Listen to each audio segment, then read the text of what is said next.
Don't be rude. You're the one that's rude. No, I said, Yes, you excuse me, are. I'm trying to buy You're in something. America. Welcome to Watch Mojo.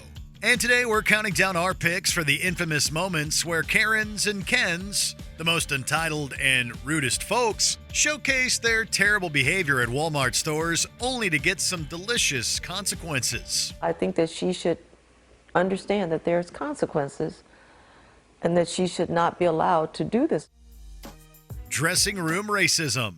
Captured on a video released in 2018, an older Walmart employee's terrible behavior drew the ire of the public. It all came about because a customer wearing Islamic attire approached the employee seeking an available changing room. This seemingly innocent request annoyed the employee for some reason, so the Karen informed her she could just use a dirty one. Then she loudly told a coworker, "They think they own us." They think they own us. The Karen then attempted to creepily look under the door. But see, they have to take everything off to change. Walmart commented on the horrendous Islamophobia and stated that the employee was no longer with the company. Threatening social media. Some Karens think they can film themselves making vile threats online without suffering any consequences. Well, unfortunately for Sydney Angela Holder and Emily Elizabeth Cornett, that isn't the case. In 2022, the two filmed a short social media video in Tuscaloosa, Alabama. In it, Holder showcased a firearm concealed in her boots, uttered slurs, and threatened to use the weapon on black people in Walmart, all while Cornett laughed. Shortly after uploading the content, classmates approached the police to let them know who the culprits were. Holder and Cornett were arrested and charged with disorderly conduct. On top of this, Shelton State Community College expelled the duo for their terrible threats. Racist licenses. In 2020, shoppers leaving a Walmart in Manitowoc, Wisconsin found fake hunting licenses for attacking black people had been placed under their vehicles' windscreens, complete with slurs, of course. Unfortunately for Kathleen Yauk, it didn't take long for security footage to identify her as the culprit behind the notes. She was recognized by an employee after she stole from the store previously. After Yauk was arrested, she was charged with making threats as a hate crime and bail jumping. Due to a plea deal on reduced charges, in 2023, Yauk was sentenced to 90 days in jail, 3 years of probation, and 50 hours of community service, and was made to write apology letters to victims. Trump chant. According to Benin Al-Musawi, she and her friend went into the changing rooms at a Walmart in Dearborn, Michigan one night in 2018. The room should have been closed as it was past 10 p.m., but there was no sign stating that. I did knock on the door. After 10 o'clock, it is closed. I didn't know that. There's no Crossed the sign. door. This sparked an argument between the shoppers and a worker. The employee allegedly chanted Donald Trump's name repeatedly at the duo. Because I'm black, just because you an Arab, because you an Arab, because you an Arab. When asked why she was doing that by Al-Musawi, the worker used anti-Arabian insults and slurs. However, Al-Musawi's friend also threw in some racial slurs at the employee. It was a mess. After the video went onto social media, Walmart fired the worker for her behavior. She got it all on video. Yeah, I'm recording it, and that's not okay. I hope you record what she said. Cart attack. In 2023, while battling cancer, Janice Lambert went to Walmart with her 2 grandchildren in the Colony, Texas. As she was picking up some grapes, she was struck by a shopping cart driven by Frances Clark, injuring her leg and hip. You just hit me with your cart. And she says, I know I did. You have no business here. You shouldn't be here. The shopping Karen told Lambert she shouldn't be there and her grandchildren are supposedly hoarding the fruits. Lambert believes the unprovoked attack was triggered by the color of her skin. I think that she should understand that there's consequences and that she should not be allowed to do this again. Even when Lambert tried to get away, Clark stalked the family around the store. In the end, the cops arrived and Clark was arrested and charged with assault against an elderly or disabled person. The biggest hurt is that my grands had to see that. And we have to live in a world now that they've been exposed to hate. False accusation.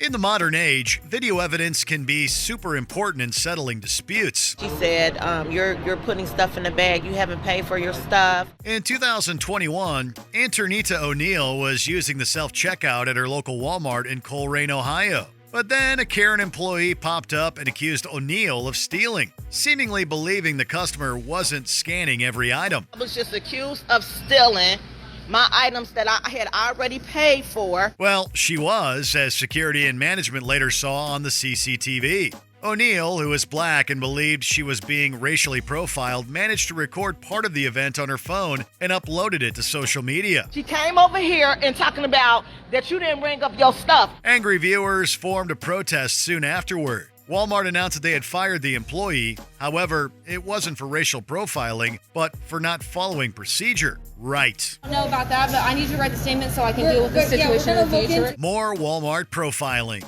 In 2022, a customer who didn't want to be identified was leaving a Walmart in Moreno Valley, California, with a shopping cart of goods. However, she was stopped by an unidentified employee who decided to do some racial profiling to check whether the customer paid. Before he could grab his receipt, the venomous worker allegedly told him, "You people always trying to steal." I think so. Don't call him. Then, while uttering several slurs, the Ken worker grabbed items from the cart to take back, just assuming they were pinched due to the color of his skin. Another yikes. I chased him down, said, "Give me my item." And then I took the item back from him, and then he went in my cart and took the other item out of my cart. Once the footage of the interaction got out, Walmart justly fired the terrible worker. Triple threats. Usually, Kens and Karens specialize in one form of terrible behavior. Police say the incident happened Friday at the Walmart on State Road 7 in Boca Raton. But not Daniel Scanlon, who went with a trifecta of hostility at a Walmart in Boca Raton, Florida in 2023, with theft, anti-Semitism, and assault. First, he struck an older Jewish man from behind, grabbed his yarmulke, spat on it, threw it to the ground, used a slur, and then hit him again. When another woman tried to intervene, Scanlon took her phone and knocked her to the ground. He then threw the phone onto the floor before he left. Scanlon was soon arrested and charged with robbery and battery on a person over 65 years of age. However, it could be reclassified as a hate crime. Ignorant in Walmarts. In 2017, Ava Hicks needed to grab some medicine from an aisle at a Walmart in Centerton, Arkansas. However, a woman was standing in the way with her cart, so Hicks asked her nicely to move. I said, "Excuse me," and she was being very hateful immediately. It should have been easy, right? Apparently not. I said, "Excuse me." Go back, wherever you're from. The red racist mist covered the Karen's eyes. After ranting about being asked to move constantly by other customers, the Karen told Hicks to go back to Mexico. When a passerby yelled she was being ignorant, Karen spat out a slur. That's none of your business. Stay out of it. I don't need to stay out of it. I said, "Excuse me." For everybody to hear. Stop being ignorant. Then the store manager came over and told the Karen to leave for her horrid tirade. In the aftermath, Walmart publicly banned the grim woman from entering any of their stores. I'm going to have to ask you to email. This is inappropriate. It's not my fault. She started it. Before we continue, be sure to subscribe to our channel and ring the bell to get notified about our latest videos. You have the option to be notified for occasional videos or all of them. If you're on your phone, make sure you go into your settings and switch on notifications. Mother-son tag team.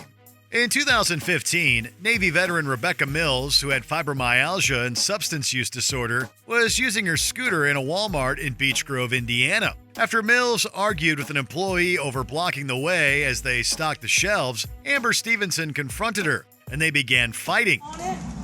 You want it? Are you serious? Later, Stevenson claimed Mills used a slur against the worker. However, the employee disagreed. Regardless, Mills and Stevenson infamously came to blows in the aisle. Shockingly, Stevenson even encouraged her young son to attack Mills. In 2017, Stevenson was sentenced for neglect and received a year of probation and 30 hours of community service. Mills received a suspended jail sentence of 180 days and 40 hours of community service. And she later turned her life around. For a dabble of something positive, what's the most uplifting thing you've ever seen at a Walmart store? Let us know below. It's not nice or kind. Everybody should be nice and kind to everybody.